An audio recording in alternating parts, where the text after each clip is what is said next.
So these goofs had no idea I was recording this whole mock-up. They just wanted to talk through it the night before the interviews. But I captured some really good bloopers. Enjoy! Question for you, buddy. I feel like you're a little too close to me. First question. I don't like touching. Please state your name and your job I title. don't even look at my mom. I don't want to touch you. Action? Come on. Action. Action. Woo!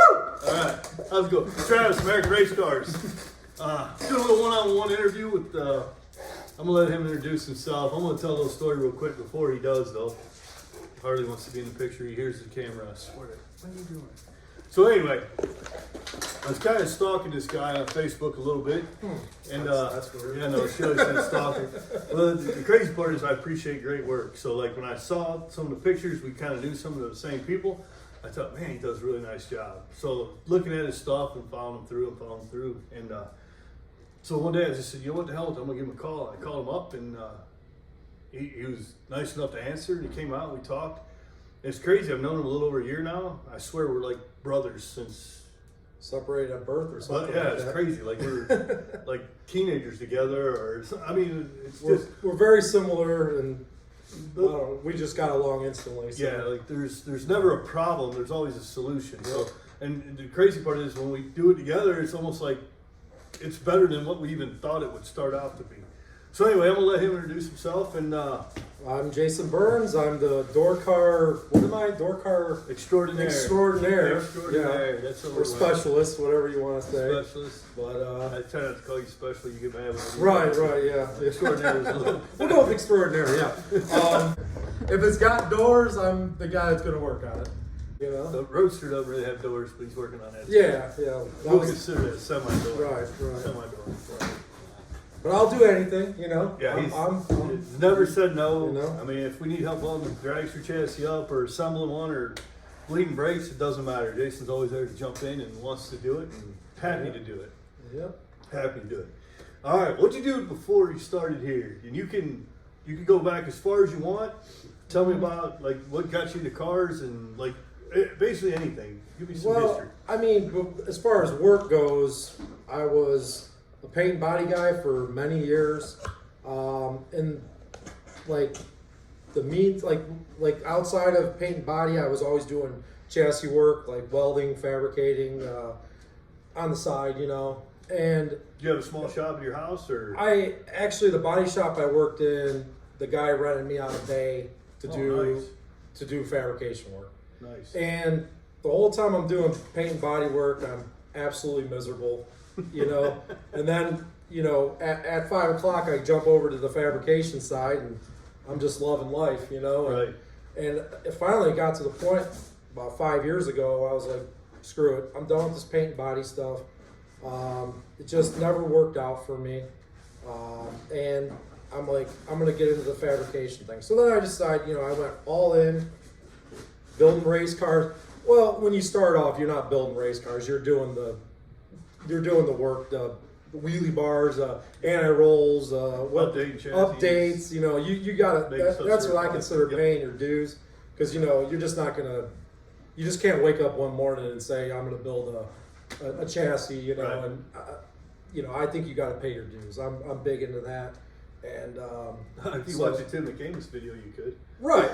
I mean, you know, like my dad told me if I'd watch those Tim McCamus videos, I'd be all right. But you know,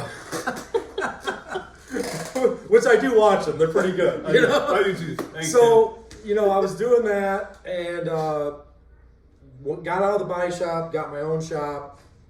Was doing that for about 5 years. Had a big shop, then I downsized, had a small shop, and I just was getting burned out, and it was just kind of weird because you contacted me pretty much at a point where I was like, I had to make a decision because, you know, just a one-man shop, it just wasn't cutting it.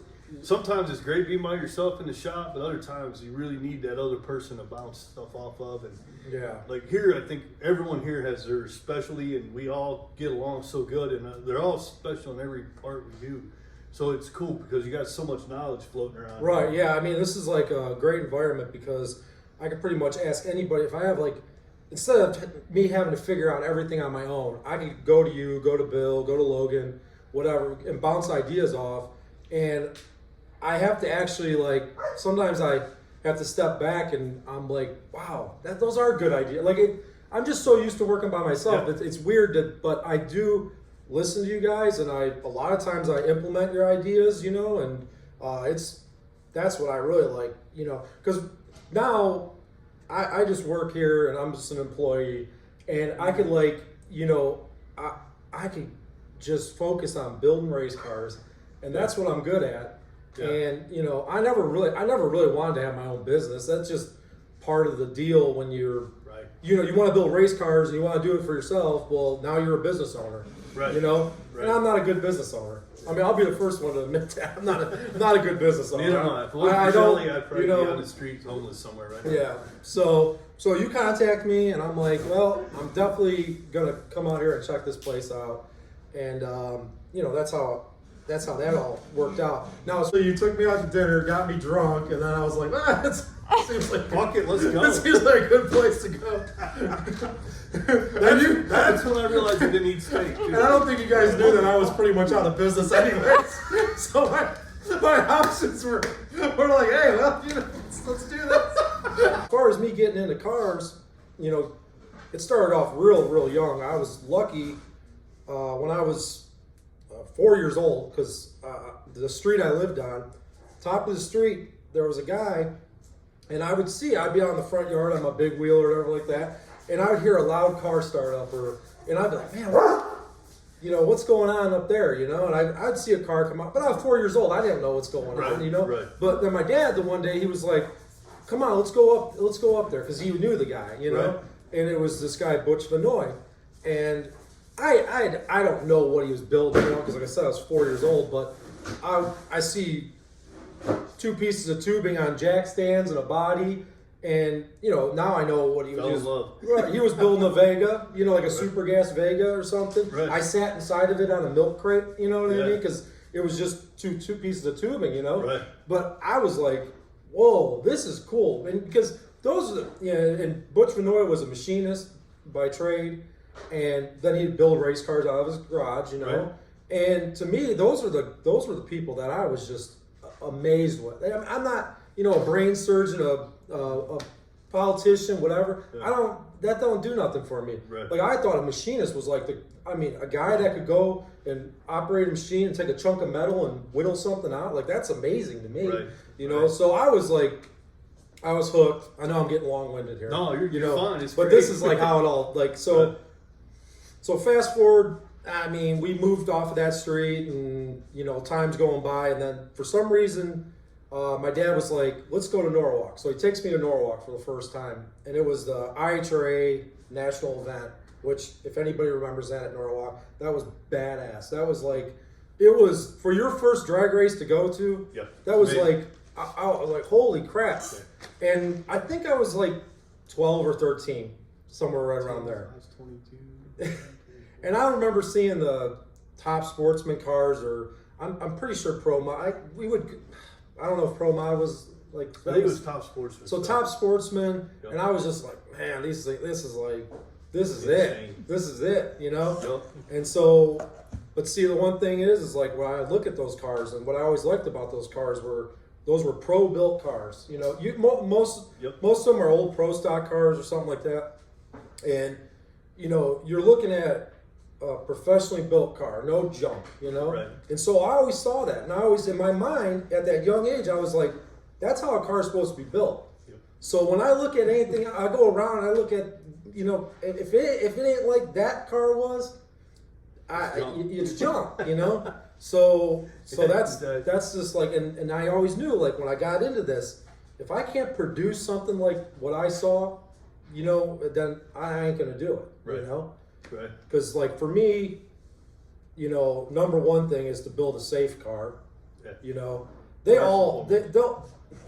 I don't care what anyone says, they all pretty much work. I mean, 4-link, strut front end, like, you could. You work hard enough on it, you can make it work. Right. You could, if you got that to work with, the thing to me is to build a safe car, you know? Yep, absolutely. And that, you get them all to pretty much work, you know? Yep. I mean, I've seen a lot of a lot of crap out there, you know. And but anyway, so that's just the long and short of it. That's how I got hooked on it, you know. Nice. That, and I always wanted to be able to do that. And the funny thing is like, so you know, you're growing up, you're into this kind of stuff. You start hearing about people who are local guys building cars, you know. Yep. And it's like, of course, your name. You know, I always heard about, you know, you welding the chassis. You know, I think at the time it was like you're welding for PSP or whatever. Yep. You know, so it's like, oh, that's cool. And I always heard good things about you. You know, Gary Reese. You know, like Great he's friend like, of mine. yeah, you know, these guys like that. And I always like strive. I'm like, man, if I could be in the same group with these guys, it's like I feel like I made it. You know. Yep. So like when you call me up and now I work with you, it's like pinch me, dude. Like, cause it's like what the hell, man? Like I'm working with this dude, like that. I mean, you pretty much could have offered me like $10 an hour. I'm like, yeah, well, what the hell? Let's see. A T-shirt. Let's jump to the next question. Okay. Mm-hmm. Single, married, I'm children. married, no children, trying. One kid's bad. Nice. Yeah, I mean I'm a little old, but you know, and Yeah, we're all. but we're trying, and Good, yeah, good. How long have you been married? Going on 3 years. 3 years. Yeah, Awesome, man. Awesome. yeah. She still like you? I think so. She hasn't kicked me out of the house, so I think we're going all right. Let it go. Yeah. Leave it at that. Leave it at that. No, she's a good woman. She puts up a lot of crap, and I mean, she probably doesn't like that I'm working nonstop on race cars, but that's just the way it is. Well, fuck, what else would you be working I on? don't know. Boats? I wouldn't. If you worked on boats, would you be a non-stop on boats? Lake life. Lake It's life. tempting. There You you know? go. All right, pets. What do you got? I got a lot. Well, 3 dogs, 2 cats. Once they're gone, never again. Yeah. No more That's cats. how cats go. You know, you just get them. They show up. I agree with you. Not a big cat fan myself. Don't hate them, but You hear that? nothing At American, we don't like cats. 20-something horse, 24 horses out in the barn. Shit about that. Bored horses. Shit. Yeah, lots of horse shit. Yeah. That's a horse shit. So, Calling horse shit. but the horses aren't mine. They're just that my wife and her siblings have a barn in the backyard, and they board horses. That's cool though. But You get I to see still, them and deal with them. oh yeah. You know, I look around my back door and there's horses running around and stuff. That's pretty cool. It's kind of cool because I'm from the city and I never thought I'd be looking in my backyard and seeing horses run around. You know. But one thing I learned real quick though is horses are only supposed to be in the backyard. If you see a horse in the front yard, something's wrong. One morning I wake up and I'm looking out the front window and there's a horse grazing in the front yard. I go, hey, Claudia, now I don't know nothing. I go, Claudia, is a horse supposed to be in the front yard? She's like, oh no, we gotta go get that horse. Luckily, that horse was really, really old and it didn't move very fast. Yeah, we got our 3 dogs. We got 3 big dogs, 2 cane corsos, 1 doggy day Bordeaux, and let's see here. Tell us about the pup. The puppy. I think it's an interesting story. It's a great story. I love the story. Yeah. Well, so backstory on all the animals we got besides the puppy are like we're free. There's something wrong with all of them, you know. And my wife, all of her animals she had when she was growing, all the dogs especially when she was growing up, they were all free, you know. Like, so finally we get to the point. Well, she gets to the point. We put 1 dog down and.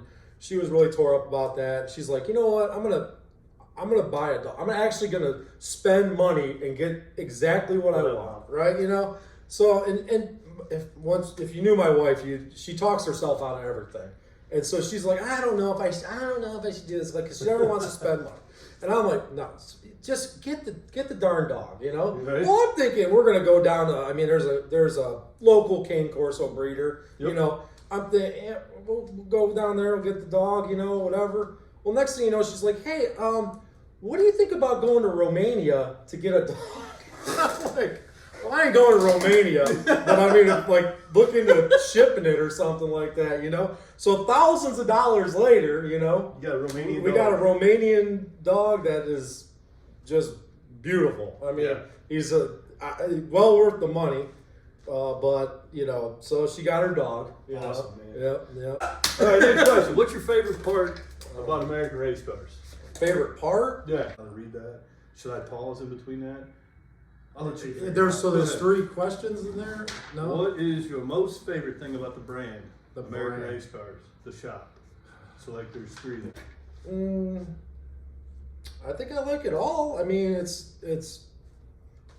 really like the dragsters. I mean, from a fabrication standpoint, that was what sold me on it. You know, I come in here and I'm looking at the dragsters in a raw state, you know, checking out the welds, the fit, the finish.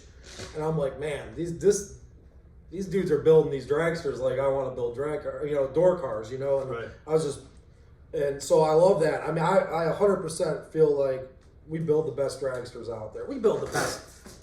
We build the best everything. Everything we do. But, you know, so that was like what sold me on that. And then, you know, I mean, we're like a family. It's the greatest atmosphere to work in.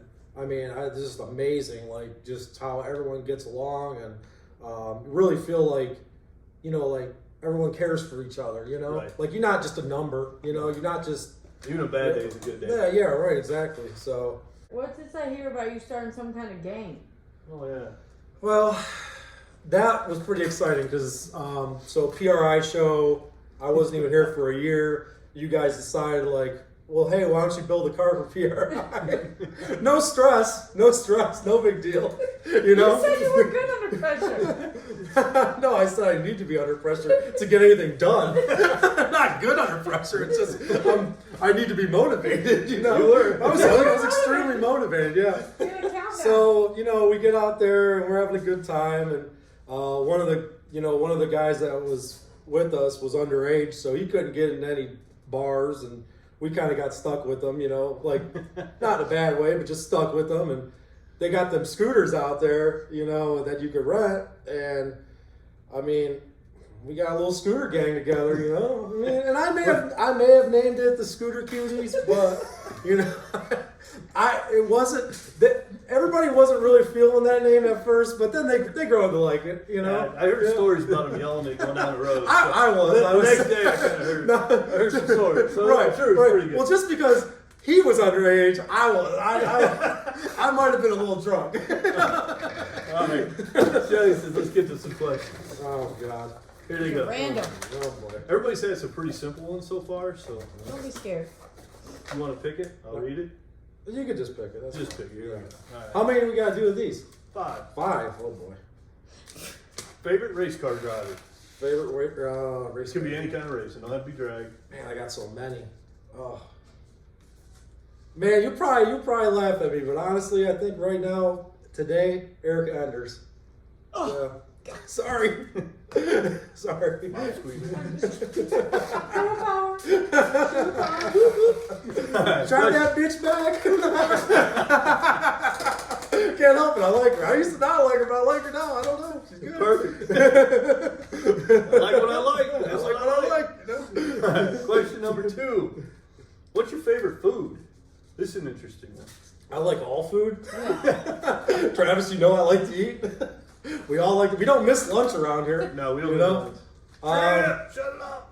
Well, I guess if I had to be like, you know, really like held down to something, it'd be Mexican. Yeah. Yeah. Taco Taco Tuesday. Tuesday, yeah. We ain't missed one yet. No. Next question. Okay.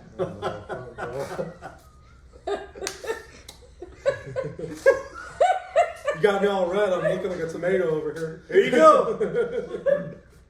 Your mom, Oprah Winfrey, Barbara Walters. Come on, You gotta marry one, fuck one, kill one. Go. No. That's legit the question. You can't even say that on YouTube. You can't say that word. I'm not answering that. Who made these questions? It's ridiculous. You prefer liquor or beer? I'm old now, so I like liquor. Yeah? Yeah. Liquor drinker, huh? What's your favorite liquor? Crown Royal. Crown? Yeah. I do like these Crown. Yeah. Crown and Dew. I'm a Crown and Ginger guy. Crown and Ginger. Yeah. Oh, this has to be the question for Jason to end this interview. Right Okay. now. This has to be it. I don't know how you could more personalize this than me pulling this out of the box. I'm gonna shut the box. Door cars or dragsters? Oh, jeez. I can't make this shit up. It's right here. door cars. Simple one. You got a door car yourself, right? What is it? Right, 71 Nova. Nice. But hopefully I'd like to build something to run Top Sportsman. That'd be my. Me too. Like right now, I just got my Nova's just a bracket car, a little 9-second bracket car. So. Cut. This is it's been some great interviews. Love these guys to death. This guy's probably one of the best tube slingers I've ever seen. Fit, finish, the just amazing to watch him bend a tube. Yeah, blows me away. Like totally amazed with everything he's done. And like I said in the beginning, there's never been a problem. There's just been solutions here, and he's a big part of it. Love having him here, and appreciate everything you do, Jason. Thank you. Thank you. There's some gold in here. There is I some kind of gold, so feel you like have to recreate that. yeah, I kind of feel like fuck, man. I don't think you can say the F word on YouTube. I can't. You should believe it.